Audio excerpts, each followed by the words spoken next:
America Iran यांच्यात पुन्हा तणाव वाढल्याने सोन्या चांदीच्या दरात घसरण झाली असून सोन्याच्या दरात 2,000 रुपयाची तर चांदीच्या दरात तब्बल 10,000 रुपयाची घसरण झाली आहे। सोन्याचे दर 1,55,000 रुपयांवर जाऊन पोहोचले आहे, तर GST सह सोन्याचे दर 1,61,000 रुपयांवर जाऊन पोहोचले आहेत, तर चांदीचे दर विदाऊट GST 2,65,000 तर GST सह 2,70,000 रुपयांवर जाऊन पोहोचले आहे। अमेरिका इराण यांच्यात युद्धात समझोता होणार होता, मात्र कुठेतरी अमेरिका इराण यांच्यात पुन्हा तणाव निर्माण झाल्याने सोने चांदीच्या दरात यावेळी मोठी घसरण झाली आहे। रुपयाच्या तुलनेत डॉलर कुठेतरी मजबूत झाल्यामुळे सोने चांदीच्या दरात यावेळी ही घसरण झाल्याचं चित्र लक्षात येत आहे। जर युद्धजन्य परिस्थिती निवडली तर आगामी काळात सोने चांदीच्या दरात आणखी भाववाढ होऊ शकते, अशी माहिती सोने तज्ज्ञांनी यावेळी दिली आहे।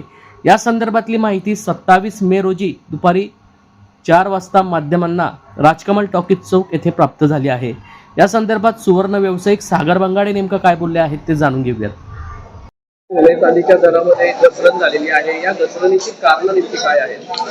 सर खरी गोष्ट आहे, तुम्ही मागीलच्या 48 तासामध्ये पाहिलं सोनं जवळपास 2,000 रुपयाने आणि चांदी जवळपास 5,000ने घसरलेली आहे। याच्या मुख्य कारणामध्ये तुम्ही पाहिलं असेल, मागील 1.5-2 महिन्यापासून जी वॉर चालू होती ते इराण इस्रायल इराण US त्या वॉर कुठेतरी मागील 20-25 दिवसापासून ती थांबलेली होती, त्यांचा समझोता झाला होता। पण मागील 2-3 दिवसाच्या घडामोडी तुम्ही पाहिल्या तर तिथे परत कुठेतरी संकेत वाटतात की परत वॉर सुरू होणार आहे, कारण की परत हमले चालू झालेले आहे। त्याच्यामुळे कुठेतरी ह्या मागील 2 दिवसामध्ये फरक पडलेला आहे, सोना आणि चांदीच्या रेटमध्ये कमी झालेला आहे।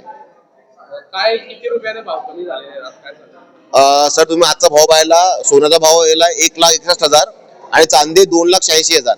सोनं जवळपास 2,000 रुपयाने आणि चांदी जवळपास 5,000 रुपये घसरली आहे। सध्या अधिक मास आहे, अधिक मासानिमित्त हे जी घसरण झालेली आहे, याकडे तरी परवडणार आहे ग्राहकांना?